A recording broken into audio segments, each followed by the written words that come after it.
Hello दोस्तों, कैसे हो आप सभी। आई होप आप सभी बढ़िया होंगे। दोस्तों, अगर आप भी शेयर मार्केट में इन्वेस्टिंग करते हैं और आप एक बिगिनर्स हैं तो आज का वीडियो आप सभी के लिए बहुत ज़्यादा स्पेशल होने वाला है, क्योंकि आज के इस वीडियो में आपको टॉप 10 ऐसे मिस्टेक्स बताने वाला हूं जो कि अक्सर बिगिनर्स अपनी इन्वेस्टिंग जर्नी में करते हैं। सो अगर आप इन गलतियों से बचना चाहते हैं, इन गलतियों को नहीं करना चाहते हैं, तो आज का वीडियो पूरा एंड तक देखना, कहीं पर भी स्किप मत करना। चलिए आज का वीडियो स्टार्ट करते हैं। तो दोस्तों, स्टॉक मार्केट के अंदर इन्वेस्टिंग की जर्नी में बहुत सारी गलतियां मैंने खुद करी है और बहुत सारी दूसरों की गलतियों से सीखा है। तो इन सभी गलतियों को, सभी पॉइंट्स को आपके साथ अभी एक एक करके शेयर करने वाला हूं। तो सबसे पहली गलती मेरी ये थी कि जब मैं स्टॉक मार्केट के अंदर एंटर किया था, सीखना स्टार्ट करा था, उस टाइम मैं पेनी शेयर्स को ज़्यादा प्रीफर करता था, यानी कि पेनी शेयर्स को खरीदने की ज़्यादा कोशिश करता था। अब पेनी शेयर्स क्यों? क्योंकि यूट्यूब पर, न्यूज़ पर मैं बहुत सारे देखता था कि 5 रुपये वाला शेयर 50 रुपये पहुँच गया, 10 रुपये वाला शेयर 200 रुपये पहुँच गया, 20 रुपये वाला शेयर 500 1000 पहुँच गया। तो इस तरह का न्यूज़ और इस तरह का सोशल मीडिया के जो इन्फ्लुएंसर्स होते हैं, जो यूट्यूब पर वीडियोस बना करके डाले होते हैं, इन सब को देख करके मैं इन्फ्लुएंस हो जाता था स्टार्टिंग में, और उस टाइम में पेनी शेयर्स ज़्यादा फोकस करता था। अब ये जो 5 रुपये, 10 रुपये, 50 रुपये वाले जो शेयर्स होते हैं, उनको मैं खरीदने की ज़्यादा कोशिश करता था और इसी चक्कर में मेरा स्टार्टिंग में बहुत ज़्यादा लॉस होता था। अब ये पेनी शेयर्स जो होते हैं, 80 से 90% पेनी शेयर्स जो है वो ग्रो नहीं कर पाते हैं, वो और भी ज़्यादा डूब जाते हैं और बहुत सारे लोगों का यहाँ पर पैसा बर्बाद हो जाता है यहाँ पर। और बहुत कम चांसेस है, बहुत रेयर केसेस में बहुत कम स्टॉक्स ऐसे होते हैं, बहुत कम ऐसी कंपनियां होती हैं जो पेनी स्टॉक्स होने के बाद अच्छा ग्रो कर जाती हैं, जिनका फंडामेंटल अच्छा होता है, जिनका बिजनेस अच्छा होता है। सिर्फ वैसे ही कंपनियां यहाँ पर ग्रो कर पाती हैं और ऐसी कंपनियों को खोज पाना स्टार्टिंग में बहुत मुश्किल होता है। और सेकंड मिस्टेक्स मेरा ये था कि मैं टेक्निकल एनालिसिस और फंडामेंटल एनालिसिस करने नहीं जानता था। इन दोनों में डिफरेंस ही मुझे नहीं पता था कि टेक्निकल एनालिसिस क्या होता है और इसको कब करते हैं, और फंडामेंटल एनालिसिस क्या होता है और इसको कब करते हैं। बाद में मुझे पता चला कि टेक्निकल एनालिसिस ट्रेडिंग करने के लिए करते हैं और फंडामेंटल एनालिसिस इन्वेस्टिंग करने के लिए करते हैं। बट मैं यहाँ पर इन्वेस्टिंग करने से पहले क्या करता था, चार्ट वगैरह को जूम इन जूम आउट करके देख लेता था, चार्ट पैटर्न को देख लेता था, कैंडलस्टिक पैटर्न को देख लेता था, और इतने में मुझे लगता था कि मैं यहाँ पर बहुत अच्छे से एनालाइज कर लिया हूँ और मैं किसी भी पर्टिकुलर शेयर को पिक कर लेता था। ये मेरा सेकंड गलती था। मुझे टेक्निकल एनालिसिस और फंडामेंटल एनालिसिस में कोई डिफरेंस नहीं पता था, कैसे करते हैं टेक्निकल और फंडामेंटल एनालिसिस, ये मुझे नहीं पता था। तो अगर आप भी किसी कंपनी में इन्वेस्टमेंट करना चाहते हैं और आपको फंडामेंटल एनालिसिस करना नहीं आता है, तो नीचे कमेंट सेक्शन में ज़रूर बताइएगा। इसके ऊपर भी मैं एक डिटेल वीडियोस लेकर के आ सकता हूँ, जिसमें मैं आपको डिटेल में बताऊँगा कि कैसे आप किसी भी कंपनी के बारे में फंडामेंटल एनालिसिस कर सकते हैं। फंडामेंटल एनालिसिस के अंदर आपको क्या क्या चीज़ देखना पड़ता है, फाइनेंशियल स्टेटमेंट आप कैसे रीड करेंगे, फाइनेंशियल स्टेटमेंट के अंदर आपको P&L कैसे देखना है, बैलेंस शीट कैसे देखना है, कैश फ्लो कैसे देखना है, इस कंपनी के बारे में डिटेल्स आपको कहाँ से निकालनी है, कंपनी का अबाउट आपको कहाँ से पढ़ने को मिलेगा, सारी चीज़ें मैं आपको डिटेल एक वीडियोस में लेकर के आ सकता हूँ। नीचे कमेंट सेक्शन में जरूर बताइएगा। बाकी टेक्निकल एनालिसिस कैसे किया जाता है, इसके ऊपर हमने ऑलरेडी बात किया हुआ है। चैनल पर आपको इसके रिगार्डिंग बहुत सारे वीडियोस मिल जाएंगे, तो एक बार चैनल को भी जरूर विजिट कीजिएगा। और थर्ड मिस्टेक्स जो कि काफ़ी ज़्यादा खतरनाक है और इसकी वजह से मुझे कई बार नुकसान हुआ है। मतलब पहले किसी भी कंपनी के शेयर को खरीद लेता था, उसके बाद उस कंपनी के बारे में जानने की कोशिश करता था। यानी कि पहले रैंडमली मैं किसी भी कंपनी के शेयर को खरीद लूं और मुझे जब लॉस होना स्टार्ट होता था, तो लॉस होने के बाद मैं उस कंपनी के बारे में जानना स्टार्ट करता था कि ये कंपनी क्या करती है, कैसे करती है, उसका फंडामेंटल एनालिसिस करने की कोशिश करता था। तो ये सारी चीज़ें मैं बाद में करता था और मैक्सिमम लोग यही चीज़ करते हैं, पहले रैंडमली किसी भी कंपनी के शेयर को बिना जाने बिना समझे खरीद लेते हैं और उसके बाद जब लॉस होने लगता है तब उस कंपनी के बारे में जानना स्टार्ट करते हैं। वो कंपनी क्या करती है, कैसे मैनेज करती है, कौन सा प्रोडक्ट बेचती है, क्या करती है, उस कंपनी के बारे में जानना बाद में स्टार्ट करते हैं, जबकि ये चीज़ पहले करना चाहिए। तो ये मुझे बहुत बाद में पता चला कि पहले मुझे फंडामेंटल एनालिसिस करना चाहिए, इसके बाद उस कंपनी के शेयर को खरीदना चाहिए। बट मैं इसका उल्टा करता था पहले स्टार्टिंग में। पहले किसी भी कंपनी के शेयर को रैंडमली खरीद लेता था और लॉस होने के बाद फिर उस कंपनी के बारे में जानने की कोशिश करता था। तो ये मेरा तीसरा सबसे बड़ा मिस्टेक था। और फोर्थ मिस्टेक था पंप एंड डंप के कॉन्सेप्ट को ना समझना। यानी कि मुझे नहीं पता था कि कैसे किसी कंपनी के शेयर्स को मैनिपुलेट किया जाता है, कैसे किसी कंपनी के शेयर्स को पंप किया जाता है, अचानक से उसके प्राइस को बढ़ाया जाता है और अचानक उस प्राइस को नीचे की तरफ गिराया जाता है। मतलब 5 रुपये वाला शेयर 100 रुपये पहुँच जाएगा, 200 रुपये पहुँच जाएगा, उसके बाद अचानक से गिरेगा, सिर्फ 2 रुपये 1 रुपये हो जाएगा उसका वैल्यू। तो ऐसे पंप किया जाता है, उसके बाद उसको डंप कर दिया जाता है।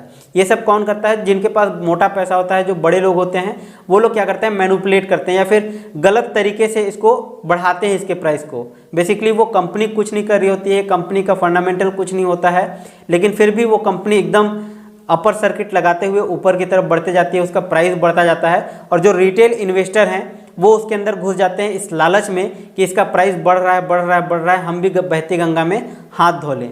और बहती गंगा में हाथ धोने के चक्कर में यहाँ घुस तो जाते हैं, लेकिन फिर निकलने का कोई मौका नहीं मिलता है, अचानक से गिरने लग जाता है। तब तो लोअर सर्किट लगाने लग जाता है ना जब कंपनी का शेयर, तो फिर वहाँ से निकलते भी नहीं बनता है। तो इसी चक्कर में जो रिटेल इन्वेस्टर्स हैं उनका पैसा यहाँ पर बहुत ज़्यादा बर्बाद होता है। तो ये पंप एंड डंप का कॉन्सेप्ट जरूर समझ लेना कि कैसे किसी कंपनी के शेयर्स को पंप किया जाता है, जानबूझ करके मैनिपुलेट किया जाता है। बेसिकली आपको सिर्फ एडवर्टाइजमेंट दिखा करके या फिर किसी इन्फ्लुएंसर्स के द्वारा बताया जाएगा कि आप ये वाला कंपनी का शेयर खरीद लो, ये शेयर्स आपको इतना रिटर्न देगा, 5 रुपये वाला शेयर 1 महीने में 200 रुपये हो जाएगा, 500 रुपये हो जाएगा, ये मल्टीबैगर शेयर है। तो ऐसा बता करके आपको क्या किया जाएगा? यहाँ पर इन्फ्लुएंस किया जाएगा, आप इसको खरीदते जाओगे। जब यहाँ पर रिटेल इन्वेस्टर्स यहाँ पर पार्टिसिपेट करेंगे और यहाँ पर बहुत ज़्यादा डिमांड होने लग जाएगा, सभी खरीदने लग जाएंगे, तो इसका प्राइस तो ऑटोमेटिक हाइक करने लग जाएगा। लेकिन जो पहले खरीद करके रखे हुए हैं कम प्राइस पर, वो लोग डायरेक्ट जब सेल करेंगे अधिक क्वांटिटी में, तो वो पूरा गिरने लग जाएगा और वहाँ से आपको निकलने का मौका नहीं मिलेगा। तो ऐसे में आपको पंप एंड डंप का कॉन्सेप्ट समझना बहुत ज़रूरी है, आपको इस मैनिपुलेशंस के गेम को समझना ज़रूरी है। और आप जिस भी शेयर्स में इन्वेस्ट करते हैं उस कंपनी का फंडामेंटल एनालिसिस ज़रूरी है। आप फंडामेंटल एनालिसिस करेंगे तभी आप यहाँ पर इन्वेस्टमेंट कीजिएगा, अदरवाइज आप बिना एनालिसिस के ऐसे ही रैंडमली किसी भी कंपनी के शेयर्स में आपको नहीं घुसना चाहिए। और पांचवा मिस्टेक्स जो कि मैंने अपने फ्रेंड से सीखा, मेरे फ्रेंड ने 3 साल तक टीचर का गवर्नमेंट जॉब किया, 2.5 लाख रुपए के आसपास अपना कैपिटल इकट्ठा किया, वो कैपिटल लेकर के स्टॉक मार्केट के अंदर घुस गया। आधा पैसा इन्वेस्टमेंट कर दिया लॉन्ग टर्म के लिए, आधा पैसा ट्रेडिंग करने लग गया।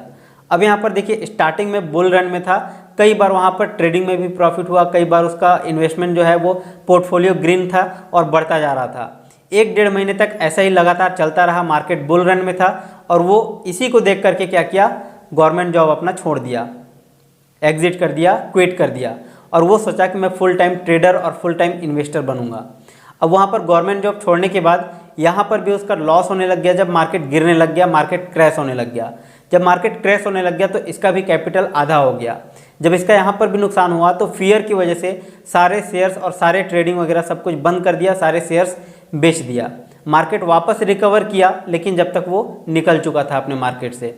अब यहाँ पर देखिए वो गलती क्या किया, उसको जॉब नहीं छोड़ना चाहिए था।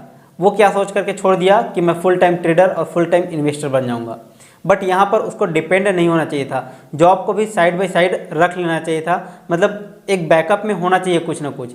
ऐसे ही आपको तुरंत एग्रेसिव होकर के किसी भी काम को ना एग्जिट नहीं कर देना चाहिए। अब यहाँ पर देखिए इधर से भी छोड़ दिया, अब क्या कर रहा है मेरा फ्रेंड, प्राइवेट स्कूल में जाकर के पढ़ा रहा है और गवर्नमेंट जॉब में जो सैलरी मिलता था उससे भी कम प्राइस पर। तो ये गलती आपको बिल्कुल भी नहीं करना चाहिए कि आपको सिर्फ शेयर मार्केट के भरोसे अपने सारे काम धंधे नहीं छोड़ने चाहिए, आपको साइड बाय साइड कुछ ना कुछ इनकम के सोर्स रखने चाहिए। और मेरा 6वां मिस्टेक था, जिस भी कंपनी के शेयर को मैं खरीदता था उस कंपनी के शेयर प्राइसेस को डेली बेसिस पर मैं ट्रैक करता था कि कितना प्राइस बढ़ रहा है, कितना प्राइस गिर रहा है। किसी दिन थोड़ा बहुत गिर जाता था तो मुझे डर लगने लग जाता था कि अब प्राइस गिरेगा, अब मार्केट क्रैश करेगा। इस वजह से मैं अपने शेयर्स को बेच देता था डर करके, और फिर वापस प्राइस ऊपर की तरफ चला जाता था। एनालिसिस तो सही रहता था, बट यहाँ पर मैं अपने पोजीशन को काट देता था। अब यहाँ पर मैंने एग्जिट कर लिया, प्राइस ऊपर जाएगा तो क्या मतलब। तो ये भी एक बहुत बड़ा इशू होता है स्टार्टिंग के टाइम में। अब यहाँ पर देखिए हम लोग लॉन्ग टर्म इन्वेस्टमेंट किए हुए हैं, तो डेली बेसिस पर ट्रैक करने का क्या मतलब हुआ। अब प्राइस थोड़ा बहुत तो ऊपर नीचे मूवमेंट करेगा ही ना। प्राइस क्यों मूवमेंट करता है थोड़ा बहुत ऊपर नीचे, ये कंपनी के परफॉर्मेंस के ऊपर यहाँ पर ऊपर नीचे नहीं होता है। ये थोड़ा बहुत ऊपर नीचे इस वजह से होता है कि जो ट्रेडिंग कर रहे होते हैं, कई लोग डरते हैं, डर करके बेचते हैं, कुछ लोग खरीदते हैं। मतलब ये जो डर है और ये जो लालच है, इसकी वजह से कंपनी में जो शेयर प्राइस है वो ऊपर नीचे होता रहता है। अब इसकी वजह से कंपनी के ऊपर कोई इफेक्ट नहीं पड़ने वाला है। कंपनी के ऊपर तभी अगर कोई बुरा न्यूज़ आ गया, कंपनी अगर कुछ गलत करने लग गया, गड़बड़ी करने लग गया, तभी कंपनी का प्राइस जो है वो गिरेगा। अदरवाइज थोड़ा बहुत तो फ्लक्चुएशन करेगा ही। मार्केट है, मार्केट का नियम ही है ऊपर नीचे होना। लेकिन वो ओवरऑल धीरे धीरे क्या करेगा, जैसे जैसे कंपनी का प्राइस बढ़ेगा, जैसे जैसे कंपनी का ग्रोथ होगा, वैसे वैसे इसके शेयर का प्राइस बढ़ेगा।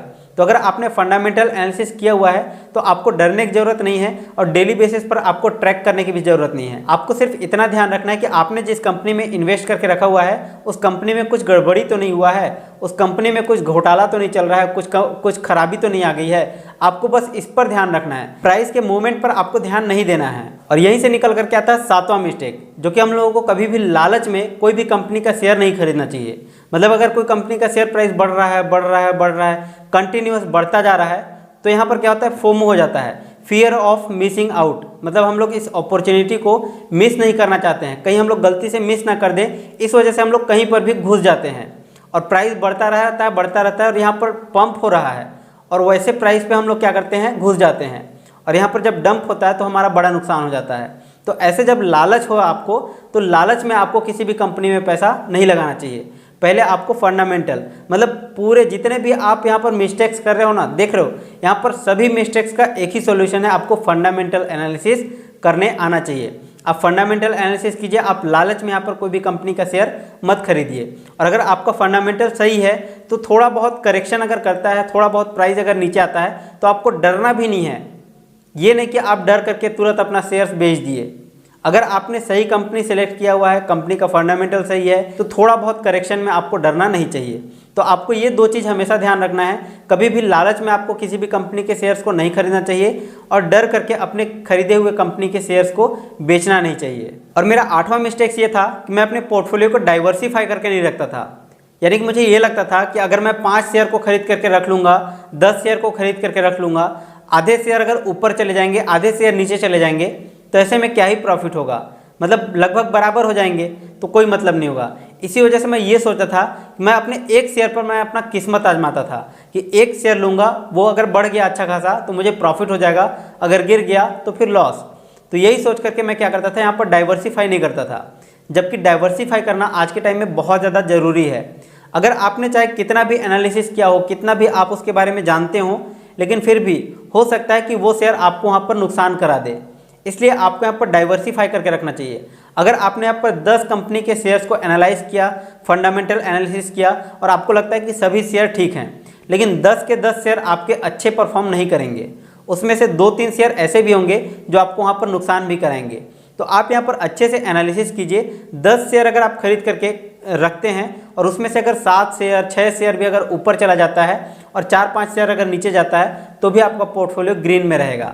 इसका मतलब आप इस तरह से कर सकते हैं कि अगर आपके पास 1 लाख रुपए का कैपिटल है तो आप उसको 10 भाग में डिवाइड कर सकते हैं। 10-10 हज़ार रुपये आप एक पर्टिकुलर शेयर, एक पर्टिकुलर कंपनी में आप यहाँ पर इन्वेस्ट कर सकते हैं। बाकी आपकी मर्जी, आप किस तरह से आप इसको स्ट्रेटजीज को बनाते हैं वो आपके ऊपर है कि कितना रुपए का आप यहाँ पर डाइवर्सिफिकेशन करना चाहते हैं। बट मेरे हिसाब से अगर 1 लाख रुपए है उसको 10 भाग में डिवाइड करो, अलग अलग कंपनी के शेयर्स को खरीद लो।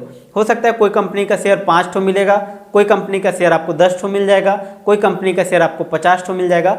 बट आपको अमाउंट को नहीं बढ़ाना है, आपको अमाउंट उतना ही रखना है। 10,000 रुपये एक कंपनी में लगाना है, 10,000 रुपये एक कंपनी में लगाना है। ऐसे करके आप डाइवर्सिफिकेशन करके चलेंगे तो आपका बहुत ज़्यादा हाई चांसेस है कि आपका पोर्टफोलियो ग्रीन में रहेगा एंड आप यहाँ पर प्रॉफिट अर्न करते रहेंगे। और मेरा 9वां मिस्टेक ये था कि मैं अपनी गलतियों को जल्दी नहीं मानता था। यानी कि अगर मैंने किसी शेयर को खरीद लिया है, फंडामेंटल एनालिसिस किया हुआ है और वो कंपनी अगर बाद में अच्छा परफॉर्म नहीं कर रही है, बाद में हो सकता है उस कंपनी में कुछ खराबी हो जाए, तो मैं उस उम्मीद में रहता था कि वापस ये कंपनी रिकवर करेगी क्योंकि मैंने यहाँ पर फंडामेंटल एनालिसिस किया हुआ है। तो ये गलती आपको नहीं करना है।